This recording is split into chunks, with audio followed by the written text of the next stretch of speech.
Welcome to episode 7 of Back to the Roots podcast. In this episode, we have Scott and Charlene Stoller, who are organic dairy farmers in Sterling, Ohio.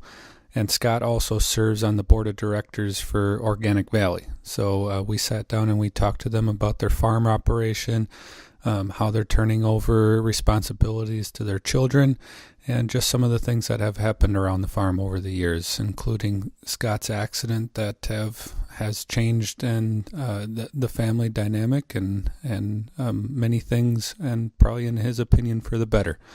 So it was a really good conversation. We hope you enjoy it. Thanks a lot. Hi, thank you for joining us. I'm Mike Klein, along with Brian Wood. We're sitting down with Scott and Charlene Stoller from Sterling, Ohio. They run an organic farm, Stoller's Organic Dairy. So, Scott and Charlene, thank you for joining us. Well, thanks for coming. Glad for the opportunity. You want to just give a quick introduction of the two of you? This is Scott. I'm the dad here. I'm the husband and the dad. We have 8 children, and we were a homeschool family, starting from Doyle went to kindergarten that first year, and probably what pushed me over the edge to allow homeschooling. Charlene was very in favor of it, but Doyle was at school just up the road here the day I had my accident when I lost my arm. And that little boy had been with me since, he was still in diapers, and he would come to the farm with me every day. He would just come. And he said, "Dad, if I would have been homeschooled and been home, I'd have got you out of that thing." And I couldn't argue with it. He would have.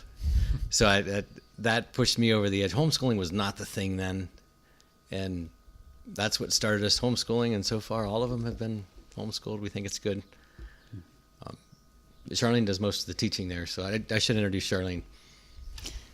I'm Charlene, and we've been married for 26 years, so that means 26 years of farming, because I have no farming background in my childhood.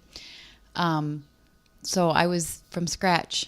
I was enamored with the farm life. I thought it was, I liked the concept. I liked the dream, the American dream that it held for me, but I really didn't know anything about it. I couldn't have told you a bean field from a hay field.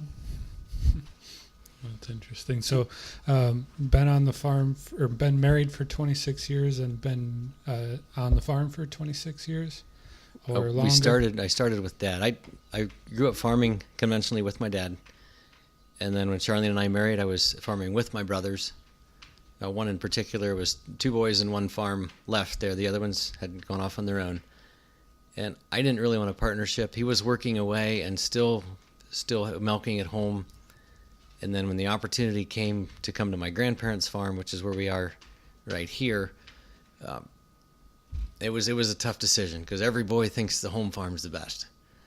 And I felt like I was leaving the best to come to something okay. And I'm glad we did. It became ours, and we really like it here. How many acres are there on this farm? We started here with 250. But it's since grown. I think we own 490 now, and we rent another 400 or 500.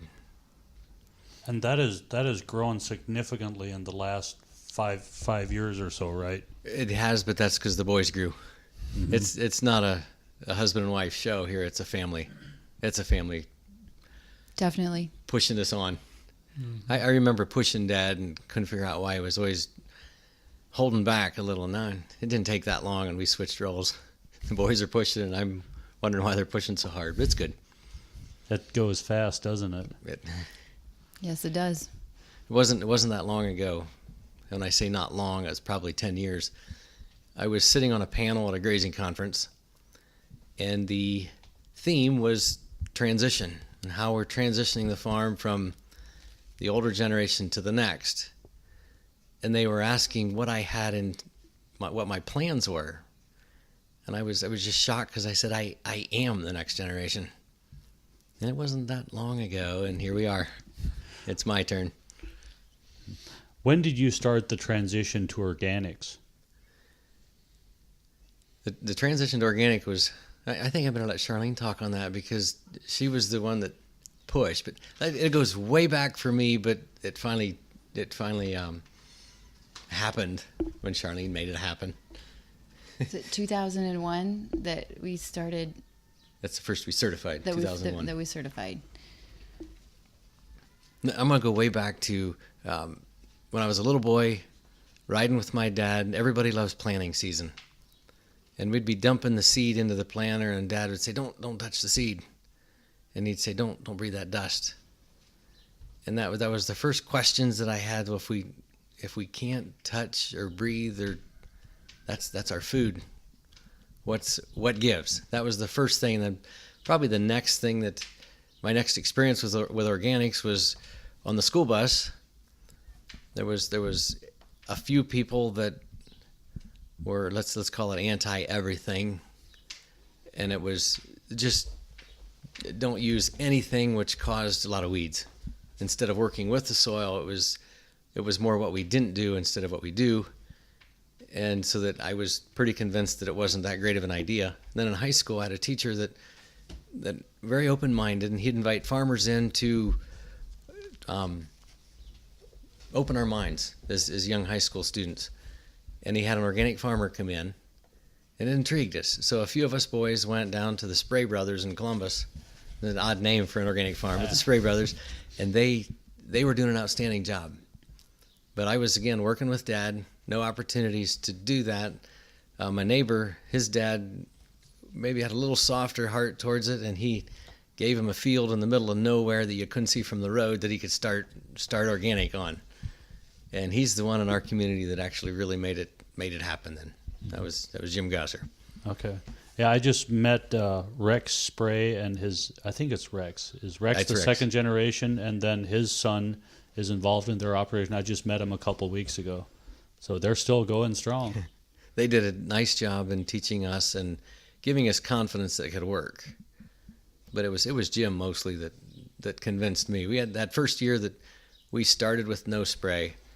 It was the year that you had to certify to apply chemicals, and I wasn't in the mood to sit through that course, so I hired it done.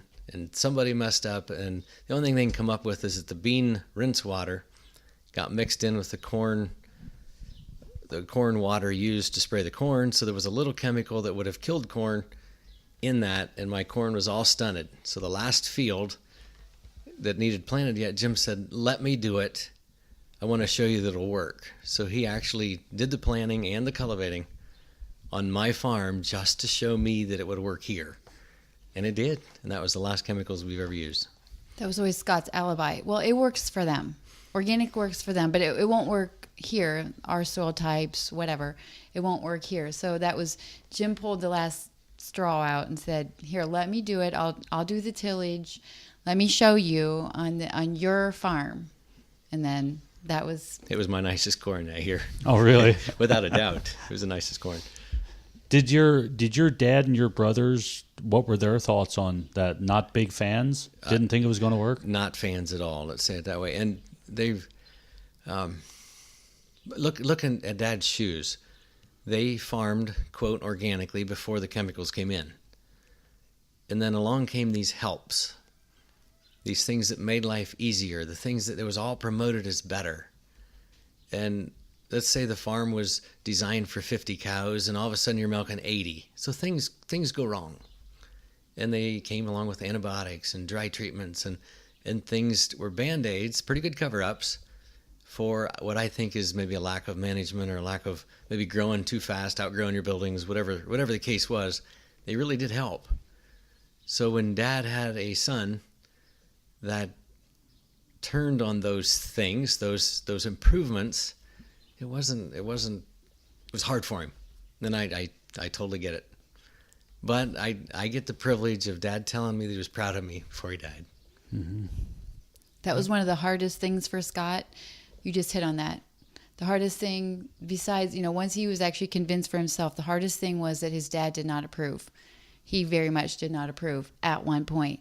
But in the years to come, he changed his tune, and he was proud of Scott, and that made him feel good. It did kind of get him because he farms right next to Jim Gosser, and he would Dad obviously on their farm, they're conventional, they would spray right up to the edge, and use that feed. And because Jim's organic, there would be a 60-foot buffer that Jim would throw away that didn't even get sprayed. And Dad was like, I'm feeding this stuff to my cows, and he throws away 60 feet. He can't even feed it to anything. That really bugged him. That really bothered him. It was very offensive. But that's, if it's organic farmers, we have to have the integrity. Our consumer wants a product that's not sprayed. So we have to give those buffers along the conventional farmers to make sure the cross-pollination and wind drift. We have to have a product with integrity, because if we don't, who's gonna? No, are your brothers, or is it one brother that was farming with you? There was one brother, he is still farming, and I have two brothers farming and one in an ag-related industry. So of the four boys, all of us are in ag. Did any of them, have they switched to organic at all? They have not. They have not. My brother Eric was a little bit interested, but he has that same problem I did. He didn't think it could be done on his farm. Mm-hmm. I guess you got to drive a tractor up there and start planting and doing cultivating. Show them it can be done. His boys are interested. Mm-hmm. His boys have been talking with us, and I wouldn't be surprised someday if does he milk? He milks. He does. Mm-hmm. I don't think I've ever met your brother. You probably haven't. Mm-hmm. Well, that's definitely the case on a lot of these farms where, it's one last straw that needs to be pulled before it, whether it's the antibiotics or it's the sprays or the fertilizers. There's usually one last thing that's holding somebody back. The hardest thing for Scott, as far as cow treatment, was the dry treat. Mm-hmm. And it probably dates back to his accident and all the medicines he had, which probably saved his life, but had some very devastating side effects. And so we learned a lot through that. And what you learn in the house, you kind of transfer to the barn. And what you learn to the barn, you transfer to the house. And it's an all around growing process. And he was down to this dry treat, and I'd be like, why are you using routine antibiotics on perfectly healthy cows? And he did not like that very well. That was offensive, guys. Routine antibiotics. And I didn't mean it offensive. I didn't mean it offensive. It was like, but it was routine, and it made no sense based on what we had learned, right down to antibiotic soaps and stuff. And so you're taking a perfectly healthy cow and you're giving everyone antibiotics, which then is also, she's right there with a calf ready to be born in a couple weeks. I'm like, it made no sense to me. But I wasn't, I'll use the term brainwashed, growing up. I walked into this, as a young adult, as a new wife, like with an open mind, so to speak, where he had been taught all these things were good and all these things worked and this is what you should do and this is how you do it. So it was a joint venture as we, sorted through those things. And going back, when we started using antibiotics, I specifically remember the guy that came to sell it to us.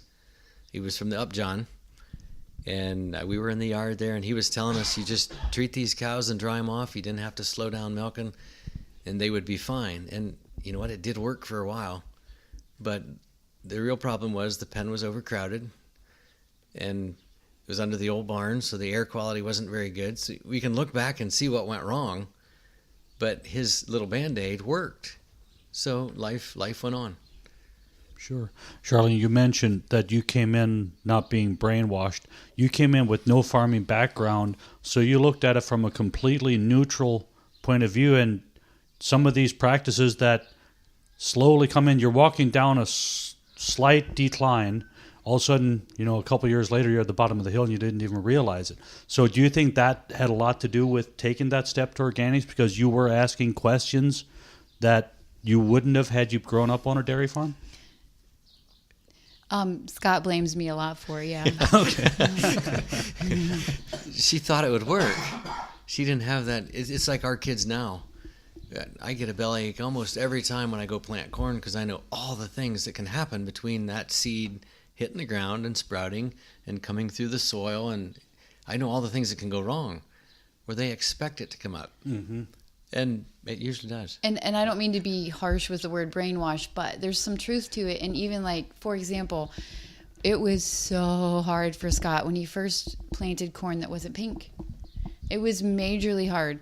And then to put, when he was planting corn without putting fertilizer, he literally unhooked. He had chains to the fertilizer boxes. He bought organic fertilizer and put it in the boxes and unhooked the chains and planted his corn that way because he could not stand stand to have an empty fertilizer box. My planter was empty, so I filled it half full so I could see the line. I unhooked the chains, and away I went.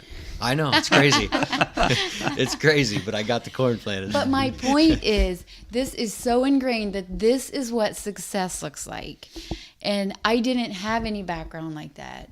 And so that's why, I mean, and I really didn't, when I would ask the questions, I didn't necessarily even have the answers or the agenda other than this didn't make sense to me. And when he didn't have answers, then it didn't make sense to him either. So that's our journey, and that's why we're organic. The reverse is also true to that, because now when my boys see purple seed or pink seed or green seed, they're totally disgusted. And they don't want to touch it. They don't want to breathe it. They want nothing to do with it. It's just, why would you do that? Look at all that wasted expense, even if it didn't hurt anything. So you can brainwash them both ways. Yeah. That's full circle. Yeah. My two brother-in-laws didn't grow up on a farm either. So they married my sisters and started farming organically. So they never had any experience with dairy. My one brother-in-law didn't know what a heifer was when he was dating my sister. So they know no other way. So they can't understand why people have these, attachments to these tools that they can no longer use because they never had them. Right. Yeah, catch these kids while they're still in school and take them out for something to eat. It just goes a long way. I try to indoctrinate our friends by inviting them over for a steak on the grill. Yeah, that'll help. That works. Well, let's go back to one thing you mentioned a couple of times is your accident. We just mentioned it in passing. If you're all right talking about it, Yeah. Just talking about what happened with that. I had moved, like I said earlier, I moved from where I had grown up. In 1996. In 96, and then we moved across the road to my grandparents' farm. And I went from round balers to small square balers. I went from combines down to corn pickers. It was machinery-wise, I went from a parlor down to a stanchion barn. I'm going to say it looked like a step backwards, but it worked for us. It was and for the opportunity. I was coming up here to help my Uncle George. He was unmarried and needed help. And it was to the point where he didn't want the farm, but he wanted a job as long as he could work. So that was kind of part of the deal. When we ended up buying the place, he worked here until he was ready to retire. But that first year, I was so afraid of that corn picker. I grew up with corn pickers, and we went to the combine, and it was awful nice making that switch. People lose their hands in corn pickers, and I was worried about losing my hand in a corn picker. And the day before, I was coming up the road, the last of the season. I had borrowed my dad's round baler to make some round bales for bedding. Some corn stalks. And I thank God that we had a safe season. That was the day before. And Dad had traded that. He had made a deal to trade that baler in with the provision that I was going to make a few stock bales before we made the switch, before we took it to Sterling. And because it was traded in, I wanted it to be nice and clean because it's worth more. So if a farmer brings in a piece of equipment all greased up, all washed up, they're happy to do business with you. So I wanted an appreciation for what my dad did. I was going to clean that thing up. And that morning when I went out, it was right about 32 degrees, and it was going to be rapidly falling temperatures. It was going to be a miserable day by afternoon. I wanted to get it washed before the water would freeze in the baler. So I went out, I opened the door up about halfway, turned it on. It was really windy. Stuff was blowing all out. It was basically cleaning itself because it was shaking.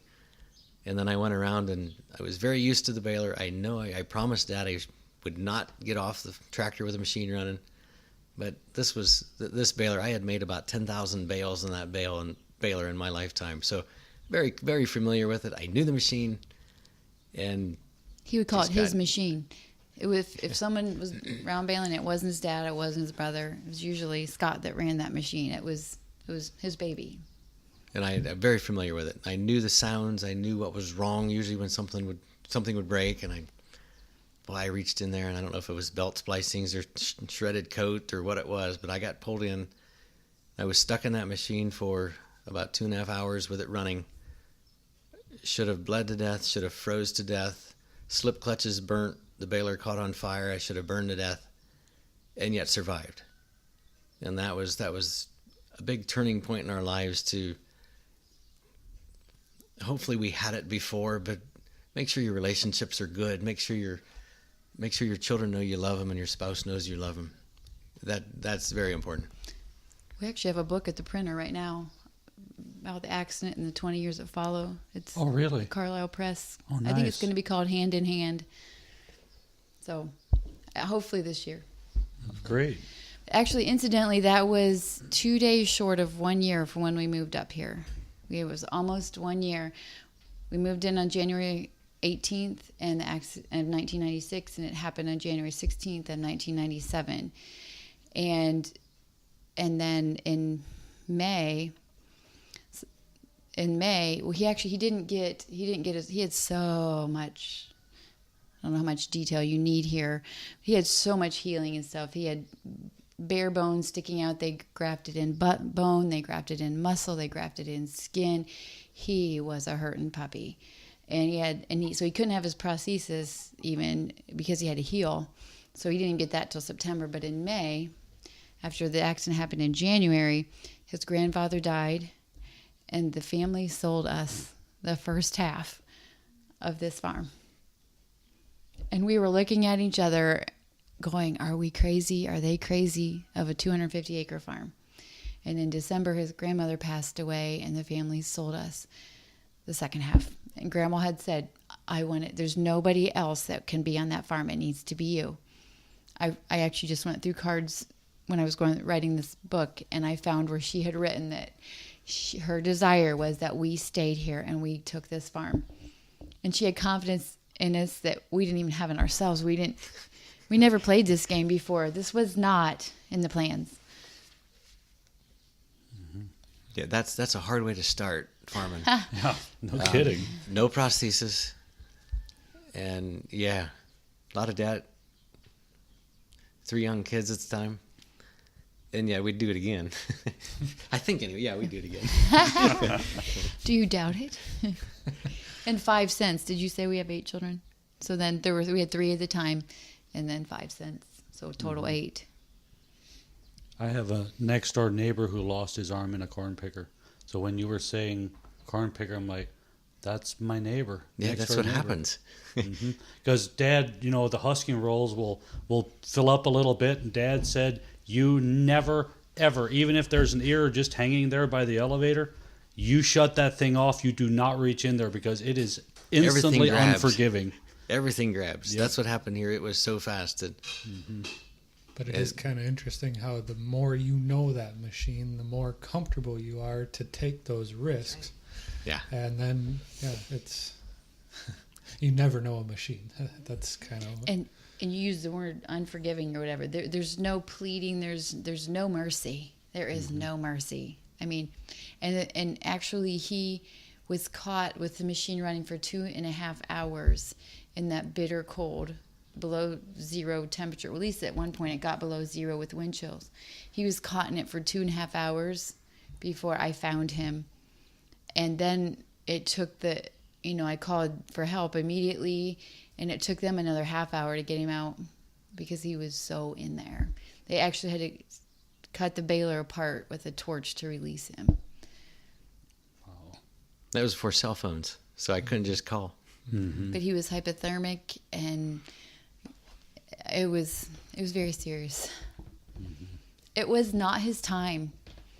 In fact, one of his aunts said it's just like God said, this far and no farther. You cannot take his life. Wow. Mm-hmm. I'm guessing you're using that experience with your children and running equipment, because there's very few people that would have a better story to keep kids out from reaching into running equipment. They're supposed to turn it off. I wish we could say that we always get it done, but even grease and chain or oil and chains, there needs to be 2 people there, one on the PTO switch and one oiling the chain, and I think that happens. It just don't need oiled unless there's someone there to turn it off, because that's when you're going to get caught probably. And probably teaching has taught you lessons that you've passed along to your kids more than just turning equipment off, I assume. As it goes, though, my loss of a hand doesn't really bother them, I don't think. So I'm not sure the lessons is learned as well as for them as it is for the neighbors. That is an Or someone amazing fact that we found out when we wrote this book. Those, I'll say, older than us, it was so much trauma, and still to this day can be. I mean, let's just say it's a big deal to our kids, and I honestly I credit it to the gracious way that Scott has carried it. He canceled the pity party years ago. He doesn't make a big deal about it. He doesn't inform us every time that he has phantom pain and he's uncomfortable or he hurts or whatever. And he goes about life with joy. And so they make nothing of it. And we see that with even their peers and whatever. And I talked to the kids when I wrote the book. I said, "What do you feel? Are you embarrassed? Is this?" "Oh no, just like any other dad." I mean, in fact, one of our sons said, they say that we view God we view our Heavenly Father like our earthly father, as in, if our earthly father is harsh, you view God as harsh, or, to that effect. And he said, "I realized that I view God with one hand." I'm like, oh my goodness. I mean, he knows better, but this is Dad and this is our Heavenly Father. And they just, but then like our parents' generation, whatever, they'll, like if we have a work team, like a get together or whatever, where you're doing, to send food somewhere, or whatever, "Here, let me help you. Let me do," they won't let him do anything because they're going to, it's hard for Scott to do those kind of projects because, the older people you get babied a little bit. Yeah. It's not necessary. Mm-hmm. Here, let me show you. and people are doing it for the right reasons. They are. It's if I put myself in that position, okay, I want to be helpful, but what do I do here? And then it makes me, "Here, let me do it," and they take it from him and do it. And I want to say, "I'm going to take you out to the farm and give you a personal tour of what all he does." And I know they mean it well. I know they do. Mm-hmm. But it's just, there's times that people have quietly done something. There was somebody, he said, that came over. They were at a restaurant. And he came over and quietly cut up his steak, didn't say a word, and went back to his seat. And Scott said, "I appreciated it so much." Just in his quiet way, cut up, didn't say a word. If the knife doesn't fit in the prosthesis, you can't cut your steak. I would never have thought of the little things like that. You watch what I order. It'll be a fish. It'll be sometimes a salad. Sometimes because if I don't want to ask anybody, you just do a different way. But this steak was pre-ordered and it was coming. We all got it.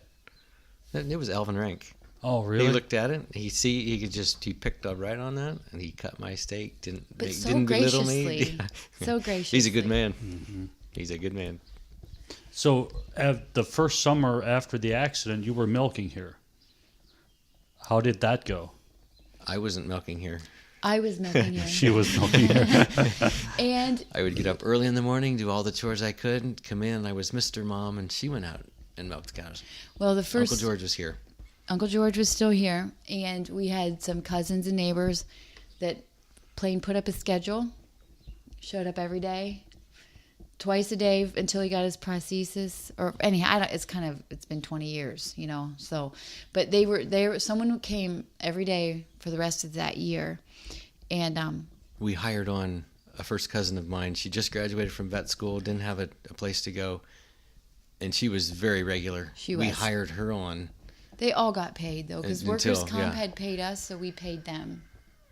His grandma had paid workers' comp in on him, so that was a huge financial assist. Huge. Huge. They covered my prostheses and my time off and their They were health. so It was good to us. I would get so angry. Throughout the years that would follow, we'd get postcards that, you can take BWC to court and get more money. You can, and I'm like, that is so ungrateful. They were so good to us. I just really resented these lawyers coming to me, trying to tempt me into going after more money. I felt that was so wrong. But so he got his prosthesis in September. The first night, put it on and went out to the barn to milk. Chased everybody out in the barn because he didn't need an audience, and got to know his new tool. Totally efficient, amazing with it. After that, he had he was supposed to meet with an occupational therapist for 6 weeks to learn how to use this prosthesis. So he went the first time, and she was shocked that he was wearing it. Like, she was going to instruct him how to put it on. Yeah, here, let me show you how to put it on. Really, ma'am? So she watched him a little bit, and she had a ball of silly putty rolled up smooth, and he was supposed to take the hook, pick up the silly putty, pick it up, and drop it into a cup without smashing the silly putty.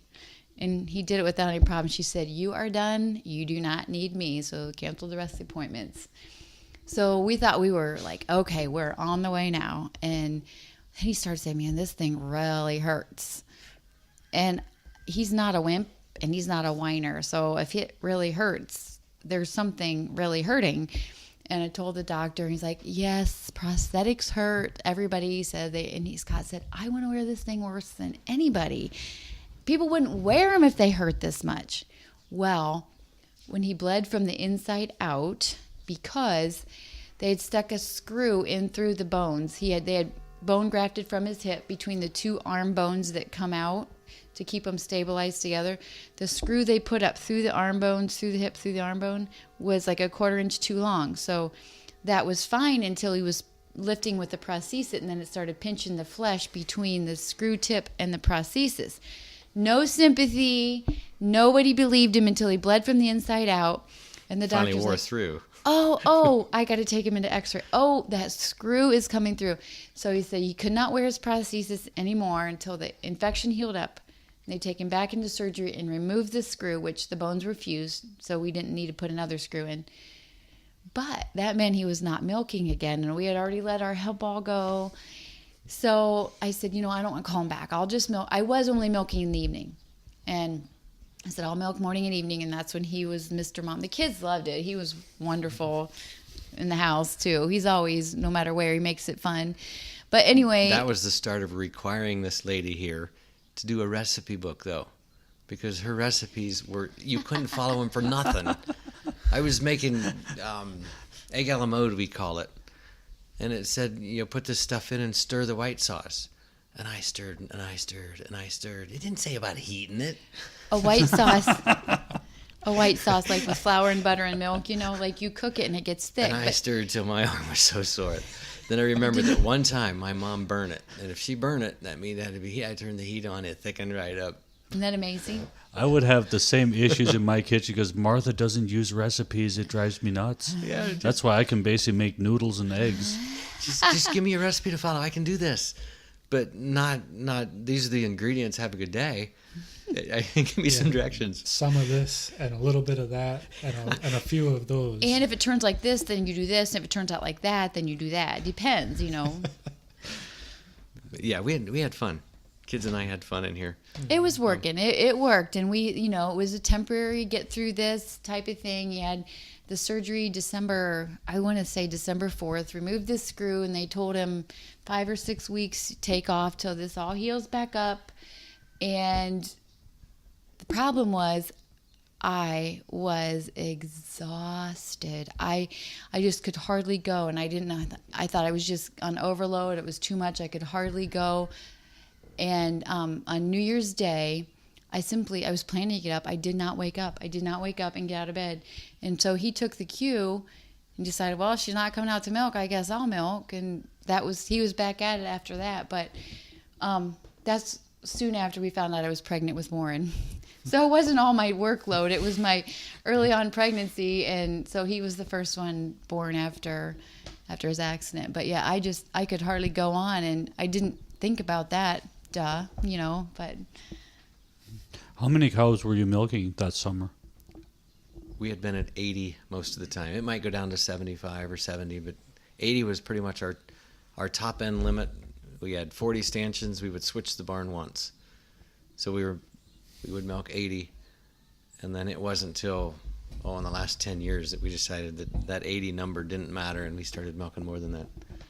But I loved the stanchion barn. I said, I don't want a milking parlor. I really, truly did not. And I always felt like it was a big waste of money, because that hundreds of thousands that you spend on that, we can buy land. And I loved the milking in the stanchion, and I felt like it was a therapy, a reprieve, and I wasn't far from the house. So the kids needed me. I was right here. Yeah, nobody pushed her out of the barn either. If she was willing to milk, we were willing to let her. So, but I like the parlor too. It's different though. It's not as personal. You don't know the cows as well. The parlor's good. I'm glad we did it, but I loved milking the stanchion barn. I really did. The one thing in that stanchion barn that I had to shake my head at and saying you still loved it, was the switching of the cows. That was what tipped me over the edge. I just couldn't do it. It added too much time. I don't know what it was. It was work. I didn't even usually lock them, did I? No, we'd call it the fruit of the spirit tester, and if anybody showed any works of the flesh, the cows would leave. So that's how we knew how we were behaving. She didn't even bother to lock the cows; they'd stand for it. And maybe I wasn't as good, but I locked mine. How many cows are you milking now? I think we had 178 this morning. So since that point of the accident, you've had your kids, and now they're starting to work into the operation, milking more cows in a parlor. How many kids are involved in the operation, and what are their roles and everything like that? There are three. My oldest three boys are owners, along with me. In 2014, we started an LLC, and then and that includes the farm, the cows, the chattels, the equipment. Not the land. Basically everything but the land. So the boys have bought in. The first three boys have bought in as owners, and the younger two are 16 and 13, and then you're supposed to be 18. Yeah, legally they can't. Legally they can't buy until they're 18. Mm-hmm. But we have a pretty good incentive to try and get them to buy in. We pay an interest rate of, I think it's around 12% on anything. Dividends. On dividend that they buy in. So I'm really, really encouraging, your best opportunity by far is to buy into this farm. Are you taking any outside investors into this operation? No, we're not. But I'm looking for somewhere to get a 12% return. That's to encourage the boys. Look at the peer pressure they have. A 16-year-old boy wants a big noisy truck, and we're living in farm country. And if they can save their money and invest in the farm where it belongs, if they can foresee that, I want it to pay them real good. So that's the mom tells them that a big noisy truck is not your worth. It's not your identity. And if that's what she likes, she's not worth much. That's easy to say now. I remember when I was 16. You had to have a big noisy truck? No, I never got one. You just longed for it. That would have helped, huh? I thought that's going to get the girl that and everything. Yeah. It takes more wisdom to get to that point. Right. Now, your daughter is married they have their own farm, correct? They're farming on their own. Mm-hmm. And they're also organic, shipping Yep. to Organic Valley. That's correct. Mm-hmm. Yep. We started shipping to Organic Valley in 2003. And we waited a little bit. We were organic with no place to go. We had opportunity with a competitor. But when we would go to those meetings, there was tension. It was us against them as farmers.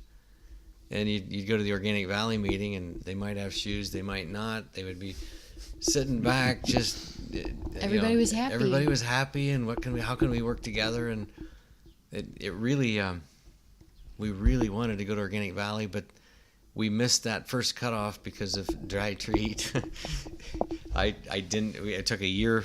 The farm was organic. We have organic everything but the dry treat, and then it took a year to get that last transition.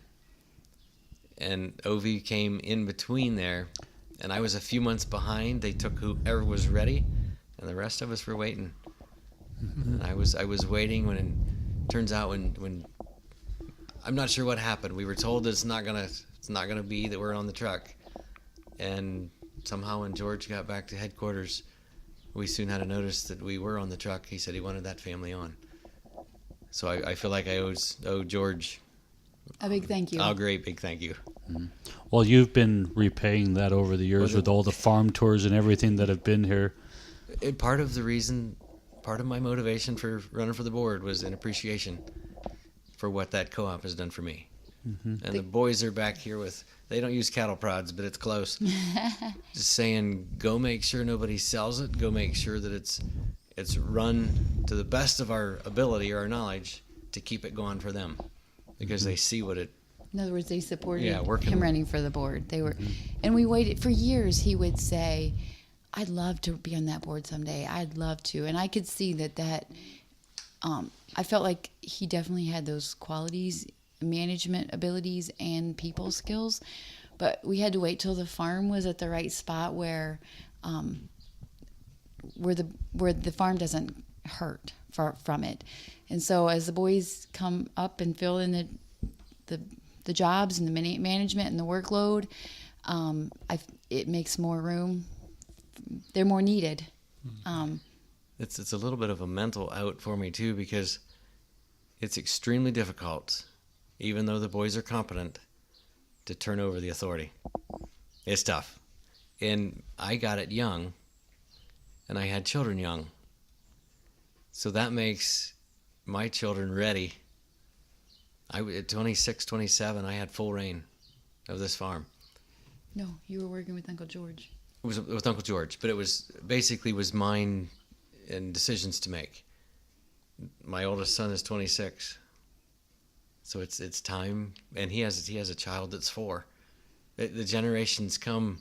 This farming thing could be in every other generation thing as far as age, but it doesn't work that way. And if Dad hangs on too long, then we're hindering our children. If Dad hangs on too long, then the kids lose interest, and the grandkids aren't raised with it, and it's the death of the farm. You see that a lot, and I can totally see when my brother-in-law's moved home, it was hard for Dad to step away, but he knew he had to because he was there as an advisor and helping them, but they have to be allowed to make the mistakes on their own. And now to see my nieces and nephews love the farm life, that's because they had an opportunity, their mom and dad had an opportunity at a younger age to step in, run the show, and just have Dad there as an advisor. But I also think it's really important when you talk about succession is the generation that's taking over the farm has to respect and listen to and understand that turning the reins over to your kid is not the easiest thing to do. And they have to be competent. You can't turn it over to anybody. They have to prove themselves competent. And I think that's where I'll use the word lucky, even though I don't believe in luck. Grateful. Because they do a nice job. Mm-hmm. And we do have land in this county is very expensive. And we also realized that when we bought it, it was expensive then too, but the price went up while we had it. We can't realistically sell it to them at what going rate is. But there's a fair somewhere to the children that are not married or not farming.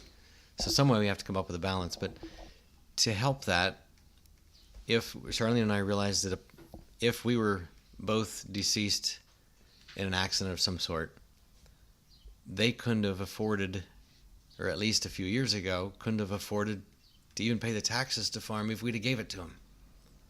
So we had to come up with a way that we can get it to them, and they can still hang on to it, even if it was given. So we have it that upon our death, it goes into a trust, and that trust they can rent from the estate for 20 years before anything has to be settled. And I know it looks like a nightmare, but what that does is that keeps any, and we don't have any now, but children that would be, if they would marry somebody that's not obnoxious, that in-law can't cause the trouble. They have 20 years to deal with it. And if you can't come up with it in 20 years, then it's not working. So hopefully we can come up with that fair price that they pay the estate within 20 years. And then there's buyouts for the kids if any of them wants to go on their own, which was kind of our goal when we started. Then they could. The buyout program, as it sells to the other children They can sell their shares. Their shares. To a brother. At the price they paid in. So it was a good investment for all those years. And then they can get that whole here's my 10% back. Who money wants to back buy out. it? I want to take that money and start my own farm or buy a house on a lot and work away from it, whatever. But he couldn't take like 10% of his assets or whatever he owns out of it? No, it stays. Okay, the assets stay here. Okay, but he could sell his shares back to... Our goal is that whoever wants to farm here has the opportunity that we had and the way to raise their children. If they can work together, there's more time off. There's advantages to working together. There's disadvantages to working together.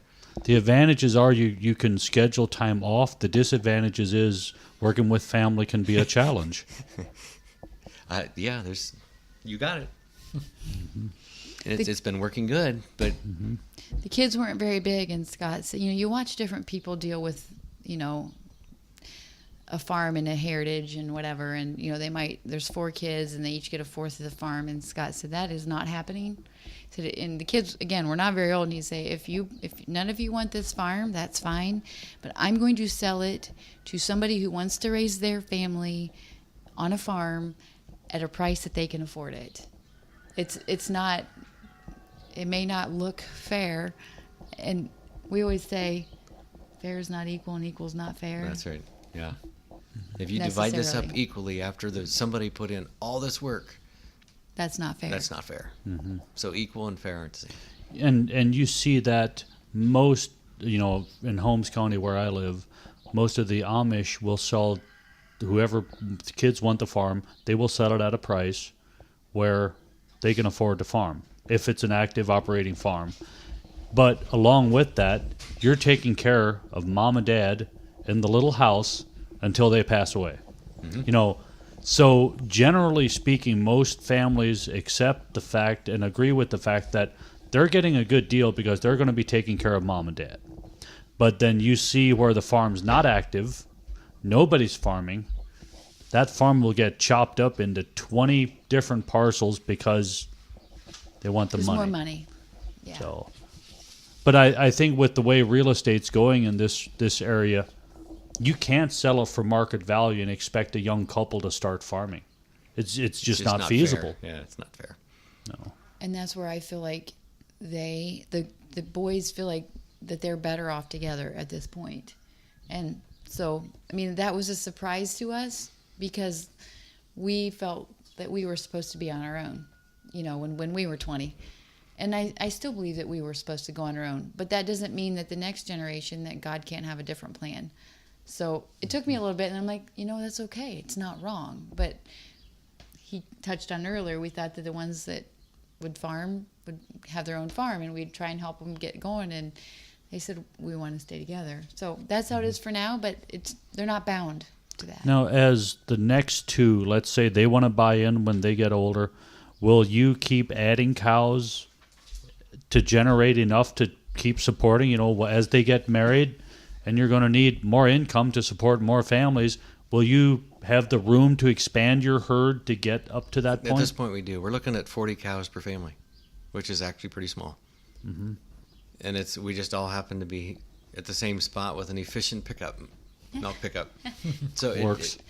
It depends on how you look at it. It's not, as you drive in the lane, you think, it's a big farm. But there's 4 of us here. Mm-hmm. 4 of us doing our full-time income. And then the younger ones are part-time, or they're full-time, but it's a part-time wage per se because they're still in school. Mm-hmm. But yeah, we intend to. I also intend to be the one to move on. My father-in-law has shown me how to retire, and he's as busy as he wants to be.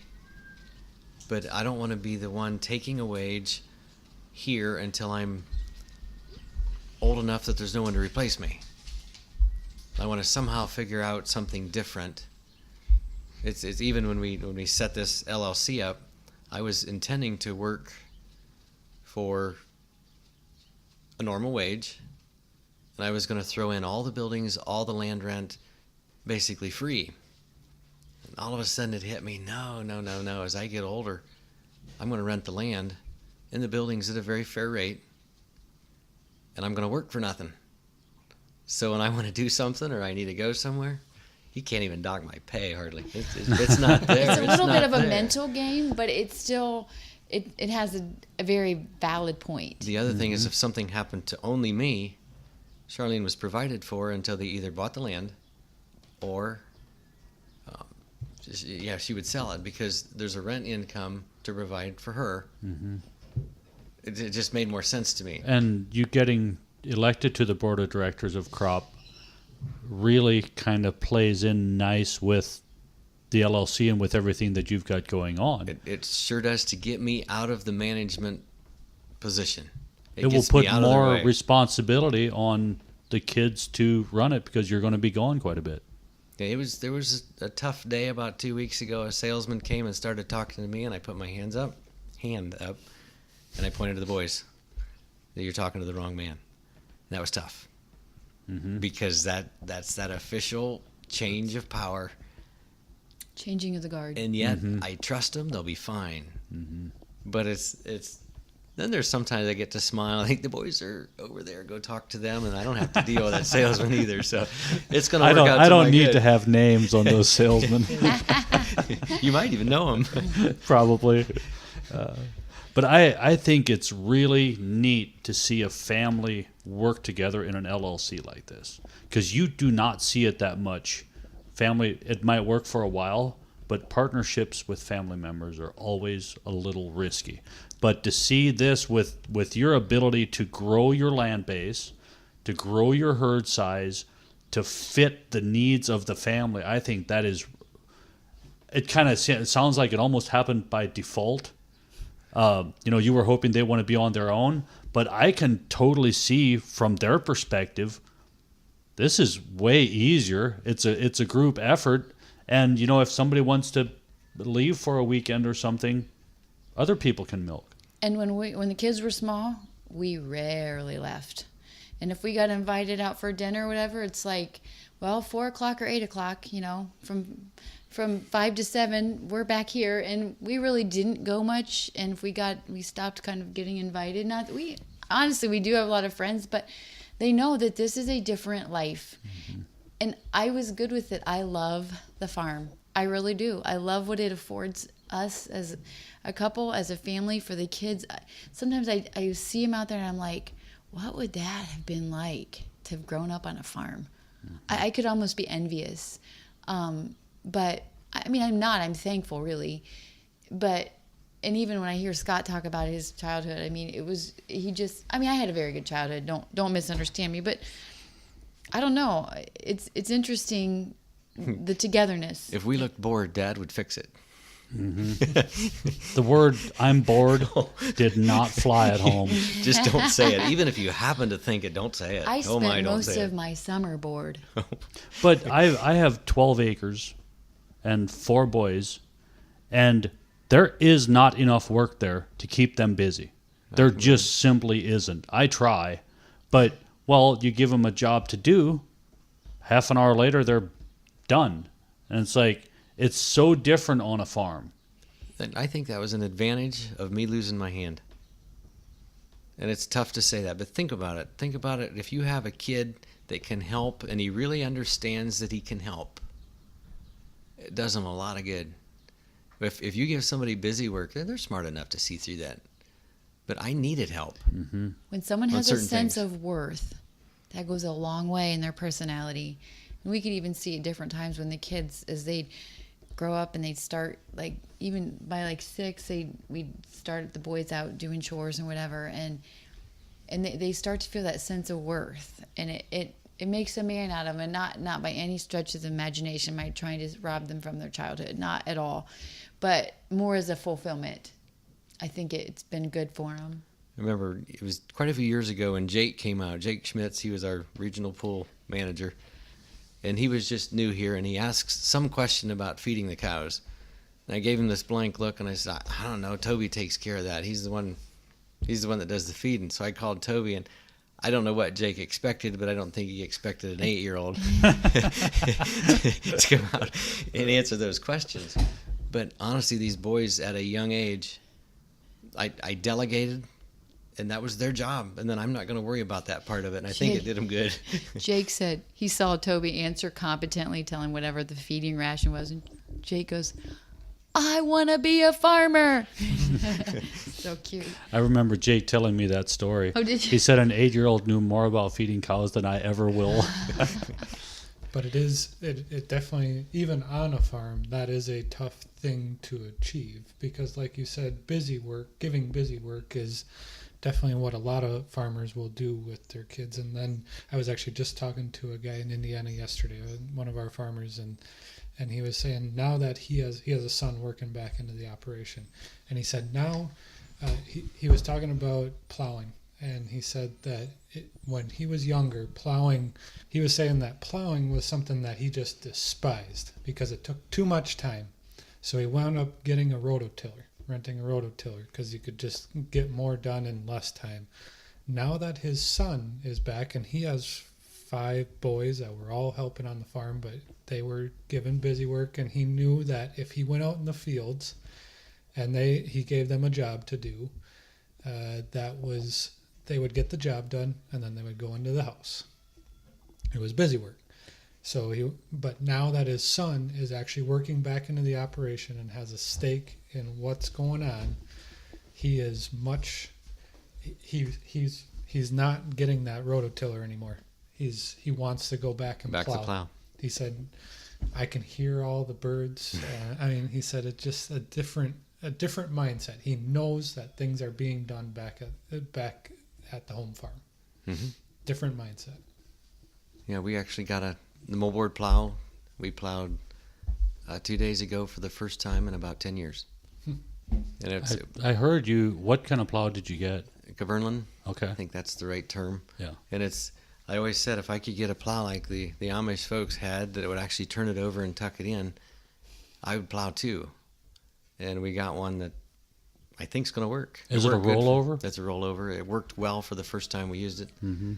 But each of my boys have a different ability. And I took Doyle with me to go out.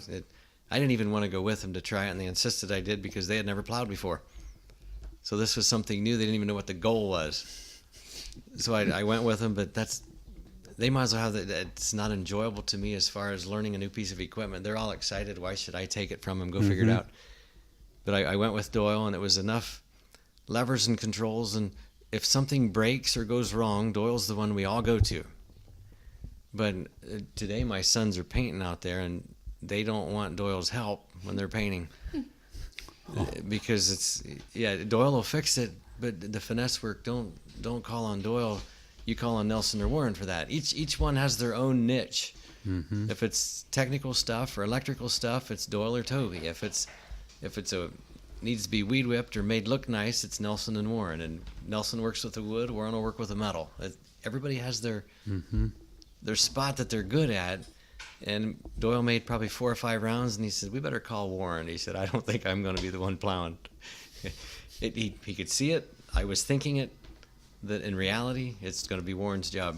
That's the beauty of the boys working together, though, is to capitalize on their strengths and know that they're not, the ones, like you said, the ones that are going to stand back and look and say, oh, this needs fixed, or this, the cosmetics. You know which ones are and which ones are definitely not. But then if there's one that, like you said, if something's really broke and really, Doyle can tear right into the middle of it and fix it. They're amazed at what he can do, but we have to pick up the wrenches. He'll leave when a trail. He's done. It may not be 100% true, but that's what we kind of say is he'll fix it and drive over the wrenches as he drives the tractor back out. But what you said about Doyle saying that Warren should be the one plowing, that's really impressive that Doyle recognized that Warren is the one with the strength or the capabilities and to do that. For them to recognize each other's strength is probably why this is running smooth. Warren, when he gets to the waterway, he won't be happy unless that plow comes up with a straight edge. If it has a triangle edge on it, he's going to keep working at it. you raise the front end up and you leave the back end up till it gets there, and you raise it up, and it better be a straight edge across the front, or he won't be happy. That's Warren. But you're exactly right, Mike. And it was years ago when we kind of said it in joke, but like when Doyle would literally like drive over the equipment to come out. And Warren, it was a few years ago already, and Warren said, for what he can get done, I'll pick up the tools. And I'm like, that right there is so valuable.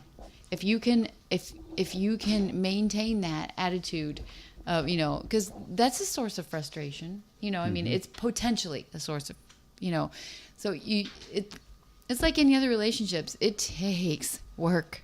Without a doubt. Well, I want to thank you guys so much for sitting down with us. I really enjoyed this conversation. I want to wish you good luck in the farm here and also on the board of directors. There's a lot of members that are there to support you, and we appreciate. There's a lot of decisions to make too, and it's going to be a big deal. I appreciate everybody's prayers, because I can feel the weight of the job. There's over 2,000 farm families, and there's getting close to 1,000 employee families based on 7 guys' decisions, and I'm just a farmer. So yeah, everybody needs to pitch in and help here. I think they're all behind you, but thank you so much.